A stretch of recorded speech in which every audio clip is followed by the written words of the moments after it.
Smooth 98.1. Love music, love life. It is 16 minutes past 5 p.m. It's a money-making Monday evening. Joy and Ayokunmi are with you on the Smooth Drive.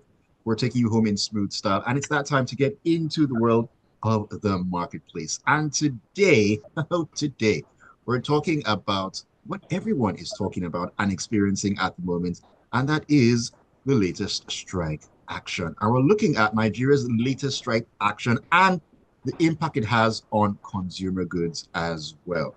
And joining us to have this conversation this evening is our very special guest in the person of Omobolade Agboola. She is an energy and consumer goods analyst at Chapel Hill Denham. Good evening to you, Bolade. Great to have you on the marketplace. Good evening. Thank you for having me. It's an absolute pleasure. And for our wonderful listeners out there, you can be part of the conversation, as always, by sharing your thoughts with us on WhatsApp on 0809 440 981. 0809 440 981. You can also join us on YouTube or streaming live at Smooth 981 FM Lagos. Those are the ways you can be a part of the discussion this Monday evening.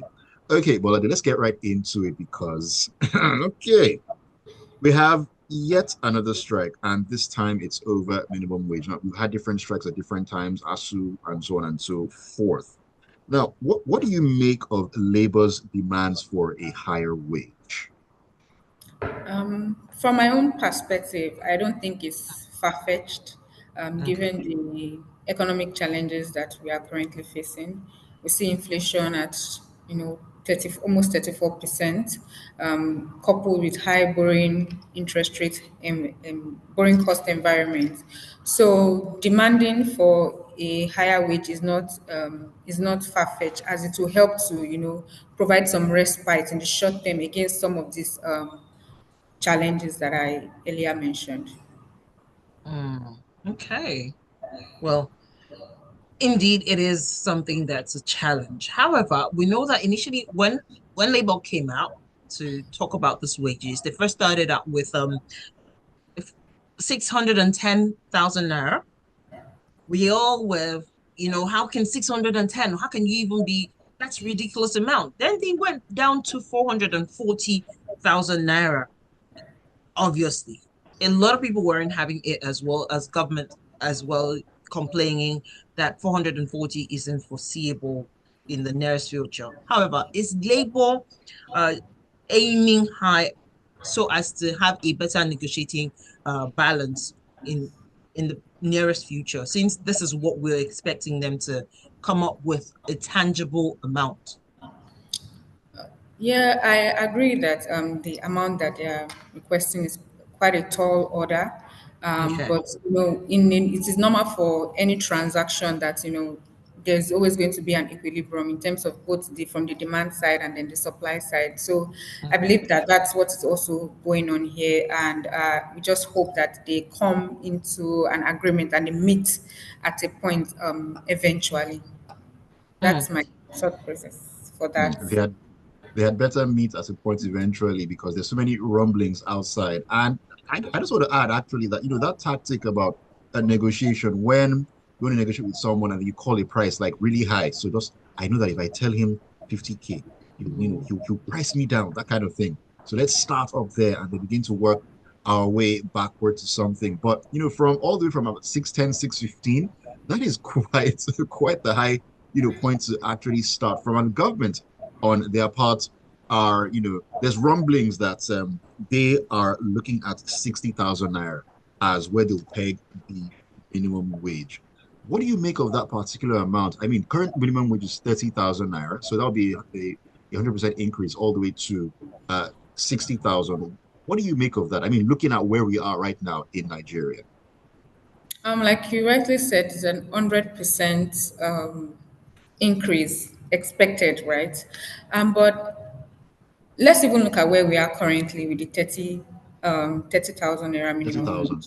Mm-hmm. We know how long it took for most states to, implement the 30,000 naira. So it's not Mm. just the government saying, okay, this is what they are going to do, but is it going to be implemented as fast enough and that everybody will be able to enjoy this. And like I mentioned earlier, I believe it's more of a short-term solution. That a more sustainable solution is to help with cost of living, like reduce the cost of living in terms of providing more sustainable solution in terms of improving power supply, Mm-hmm. better roads, reducing insecurity in the country, road infrastructure, among other social amenities that would provide respite to the average Nigerian. And and then even the increase that they are going that maybe we might eventually see in the near term will be much more sustainable. Not that in the next 1 year again there is a need to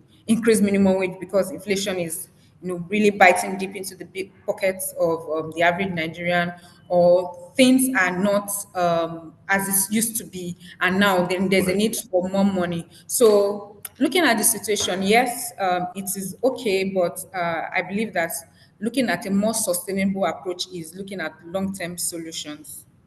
Long-term solution. Okay, now let's just play make believe here, hypothetical situations, because I'm actually curious to know what would happen if this actually played out this way. So, Labor is saying, "Hey, we want 440,000 naira. We're not backing down.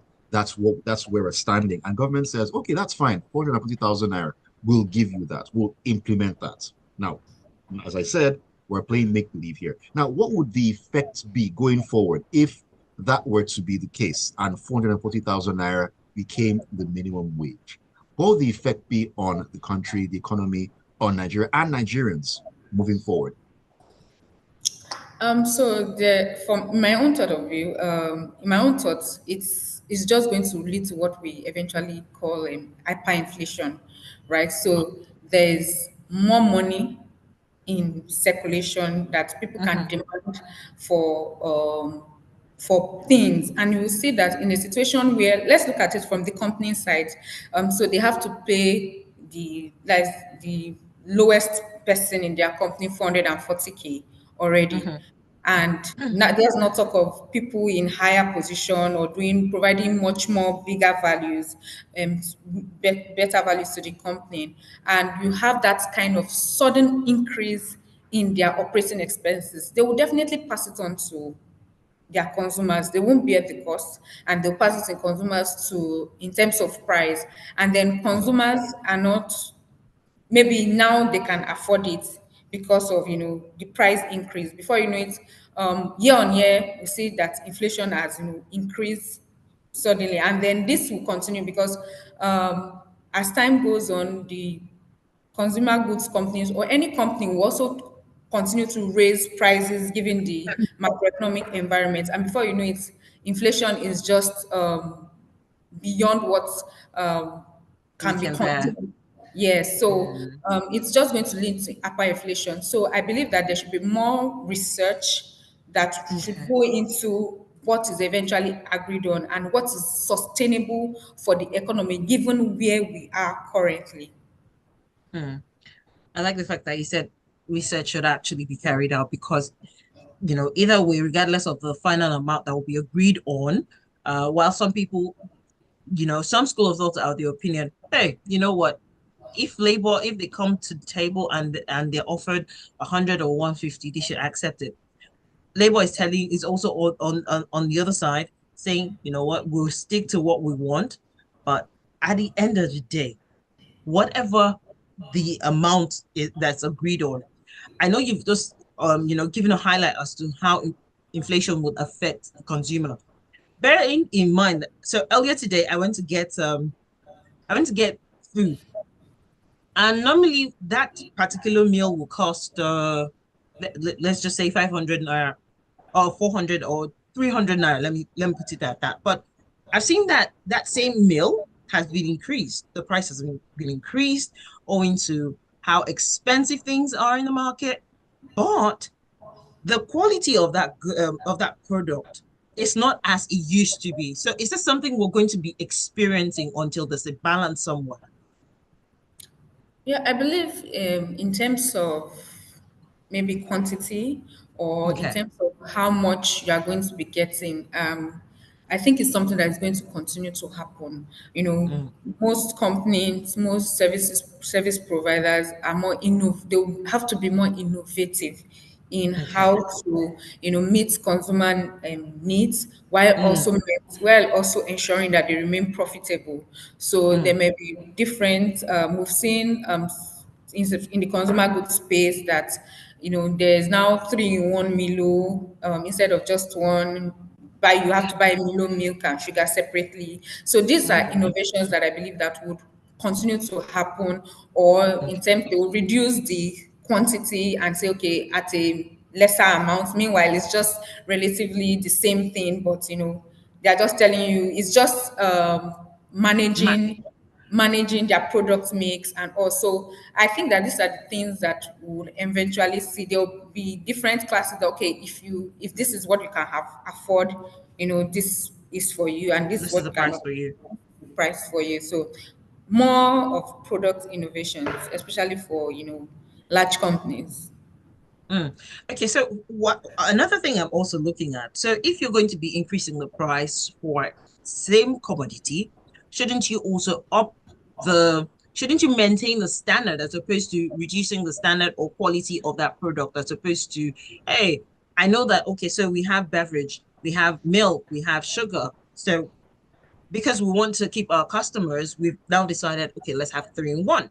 Okay, so but at the same time, if you want a higher package, we're going to have you pay extra. But are you saying that those who are on the who are getting access to the three in one or reduced quantity should not also have something standardized? I don't Just believe that any company would want to compromise on quality, mm, right? It's just how they are. It's just trying to meet their particular, target okay. market. I don't know. I can just let's just put it in place scenario where there was a time that there was maybe 200 naira bread, this agege bread, and then they now Yeah. changed smaller Ah, size of bread. Right? So Yeah. the bread is still good. The small size of bread, they are still also good. But Mm, because of now, you can buy that small one at 15 naira, and instead of buying the hmm. bigger one Bigger at one. 200 naira. So it's just ensuring that they are still able to capture their market, and not Mm, compromising. So I don't believe any company would want to compromise on quality, because if you're compromising on quality, you're eventually going to lose the customer you're trying to gather. well, some people say that there's more air in some packages than, hmm. than there is the quality Probably on the more air product. in some packages than in the atmosphere in our rooms right now because what I'm talking about that bread situation, I still remember a situation like I had with that bread not too long ago, where I asked for how much was the bread? Was it 300 or 400 or something like that? And then he showed me the bread and it fit in my palm. And I said, where's the rest of the bread? He said, okay, that's it though. Bread I could squeeze, just squeeze Oh my in my hand and goodness. just toss in my mouth.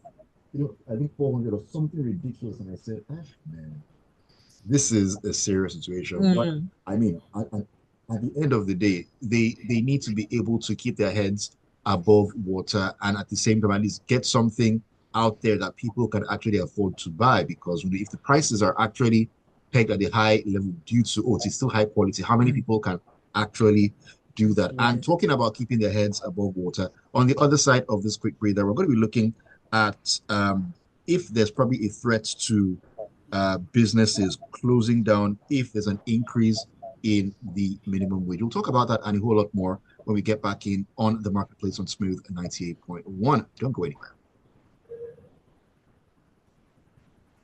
In a world where All right, quick integrating break. methods, you can trust We'll them. jump back in.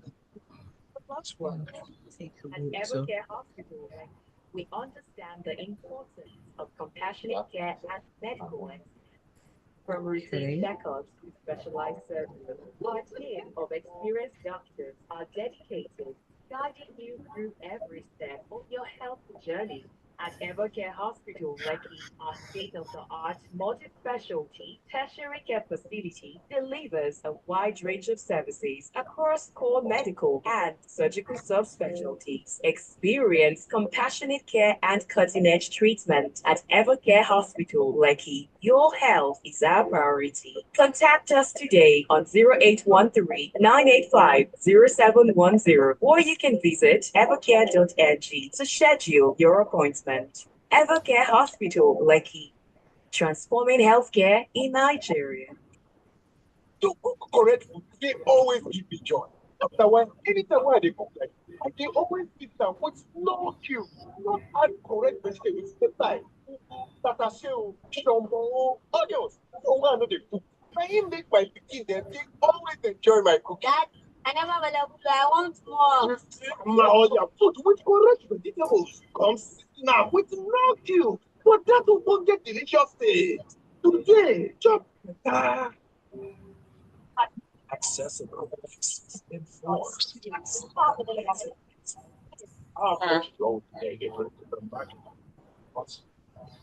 Okay, this is script. Excellent. I was hoping that would happen. But anyways.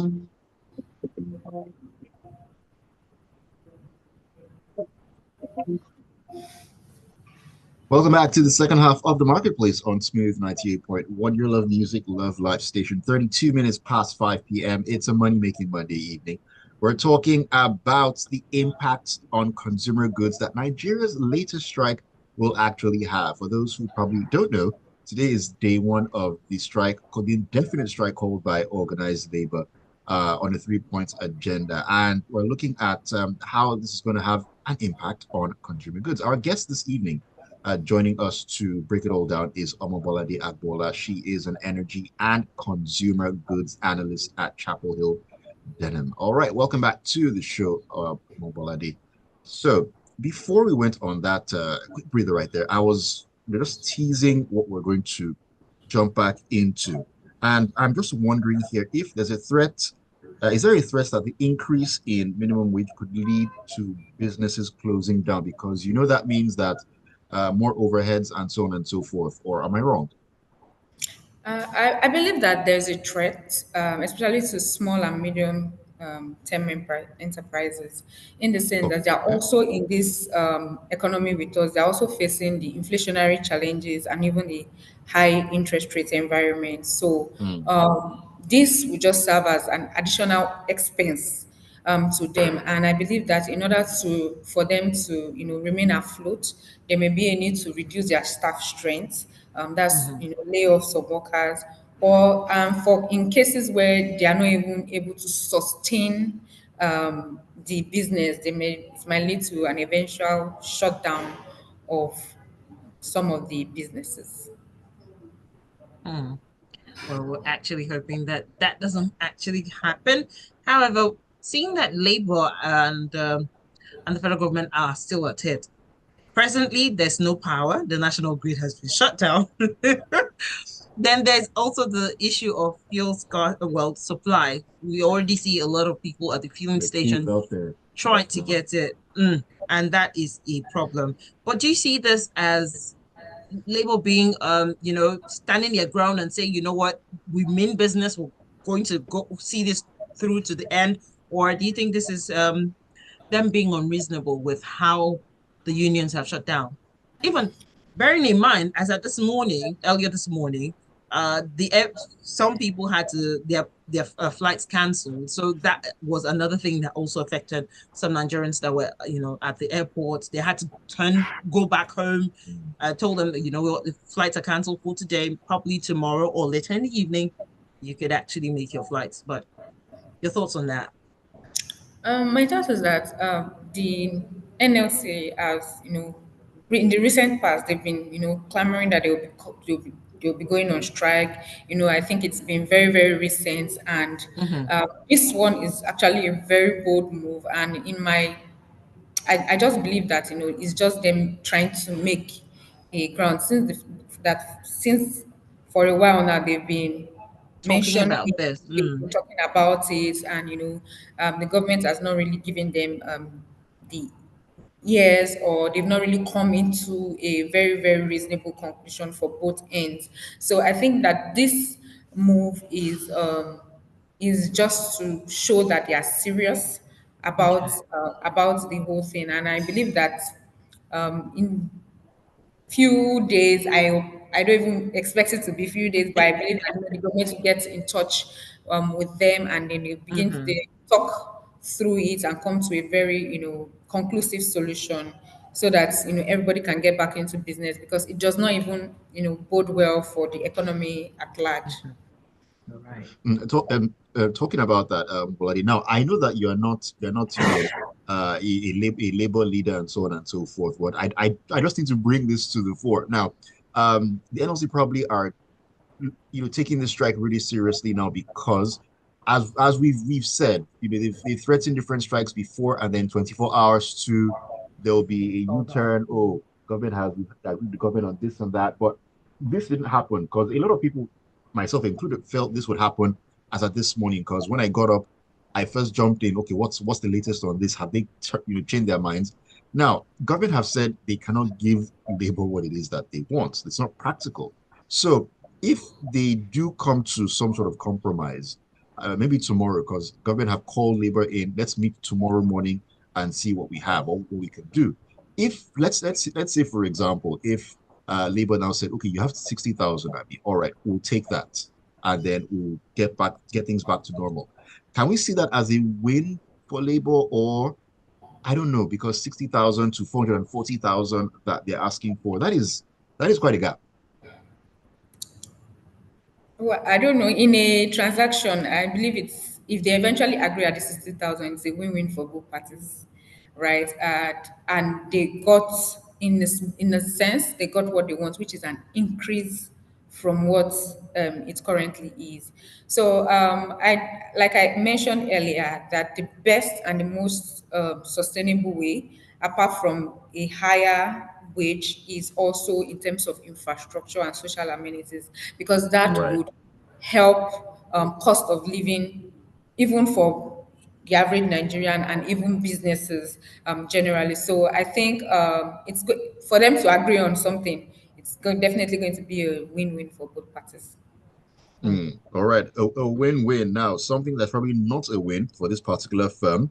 On another matter, manufacturing company Kimberly Clark is reportedly considering shutting down its $100 million plant in Ikorodu. $100 million investment, reportedly shutting down. What do you make of this development? It is not a it's not the best development. It's not a positive development. Given that this is a foreign direct investment exiting Nigeria, it is not good in terms of business confidence. So even other maybe new foreign investors that are interested in coming into the country would run at that. Okay, maybe this place is not sustainable for them, and it's not also good in terms of economic growth, Mm. um, in terms of our economic growth and Mm. attracting investment into the country, which is one of the things that we said that it would be positive for us, and also in terms of our naira, more stability in the naira if we have foreign investment into the country. So it is not a positive development, and now that if the plant eventually or the company eventually shuts down, it means that another set of people are thrown into unemployment. So True. it's a ripple effect, and it's not the best for the company or Mm. Nigeria in general. Nigeria's. Mm. Yeah. Now that's a very scary situation to imagine, where you were working, all of a sudden you'd be out of work, and then you now be trying to get into the labor market and have to struggle to make ends meet. Well, we're hoping that that actually gets resolved somewhat. I don't know how, or I don't know what is going to happen, but hopefully we see light at the end of the tunnel. Okay, so while we're waiting for light at the end of the tunnel, can you walk us through the different headwind consumer goods firms in Nigeria that they'll be facing, and what they will be facing rather? Some of the challenges that they've been facing is in terms of insecurity. And in the recent time, Okay. listed company like Okomo Oil has, made a disclosure that their plantations have been attacked, by hoodlum, and that led to the loss of life of employees Employees. some of their employees, and it also affected operations of the business. So insecurity is one of Mm, the challenges um, companies face in Nigeria. Another thing is in terms of operating costs. That's high fuel cost, you know, not stable power supply. Another thing is the volatility in the naira, which has significantly affected most of these consumer goods mm, companies. These are challenges that plague the consumer goods company, and I know has negatively impacted their earnings in the recent time. mm. All right. All right. Now, you just mentioned power, Omobolade. Now, this is probably going to feel like a rhetorical question at this point because at a different fora, at different points, we've talked about the issue of power. Now, is power still number one issue at this point in Nigeria, talking about manufacturing sector and all that? Power is very important and is a major issue in the industry. But if we look at some of all these companies over the years, they've been able to manage this situation and still post profits at the end of each year. However, 2023 was a very different year for them, and this was largely due to the devaluation of the naira, in which a lot of the consumer companies posted significant losses. So I would say that Mm, now the number one issue for the consumer goods manufacturing sector is, the naira, the volatility in the naira. Hmm. Well, that is a problem, and we're hoping that, well, in the near future, all that will be resolved so that we can, if even if we don't get the naira to be 150 naira to the dollar, which, or even okay, so let me not even be too greedy. Maybe 500 naira to the dollar. Wouldn't that be such a relief? I mean, that would be a big difference from, where we are right now, talking about 1415 or thereabouts. That is quite a gap as well. Okay, while we're hoping for some semblance and normalcy to return with regards to that, I want to know, do you see any ray of light or light at the end of the tunnel for consumer goods firms as we begin the second half of the year? Uh, yeah, I do see a ray of light, and my my outlook for the consumer goods sector is positive, going forward. And like we've seen in the recent time that the naira has stabilized around 1415, and with its stable currency, most of these companies can plan effectively, and Mhm, they can plan their business and operations effectively. And another thing that we've seen is that most of these companies have taken strategies in order to mitigate their exposure to effects. We've seen some Mm, companies mention that they, going to do backward integration, so to mhm, minimize their exposure to FX. We've seen companies, change, optimize their product mix to ensure that their exposure to FX, foreign currency, is reduced. We've also seen that for those that have recorded huge losses in foreign currency losses, they are trying to raise capital okay. to take out the foreign currency borrowings, the foreign currency exposure. So it's quite positive because they are not just sitting and waiting for a miracle to happen. They are taking strategic steps to mhm, ensure that they are out of the woods in terms of foreign currency borrowings, mhm. exposures, and impact, and Okay. also taking doing strategies in terms of their expanding their capacity, expanding how they will generate revenue. So the outlook for the consumer goods sector is very, very positive going forward. And that's the sort of, should I say, verdict I like to hear. Positivity. going forward, that's all we can actually look forward to and keep our heads high and hope that things will actually, get better as long as we do the things that we need to actually do. Thank you so much for joining us this evening on the marketplace. Omobolade Agboola, an energy and consumer goods analyst at Chapel Hill Denham. It's been a pleasure talking to you this evening. Thank you for having me. Alrighty. And to all our listeners out there, thank you so much for being a part of the marketplace. We do this every Monday at 5:15 p.m. on Smooth 98.1. Stick around and keep listening because there's so much more great music and so much more to come on the Smooth Drive with Ayokunmi and Joy.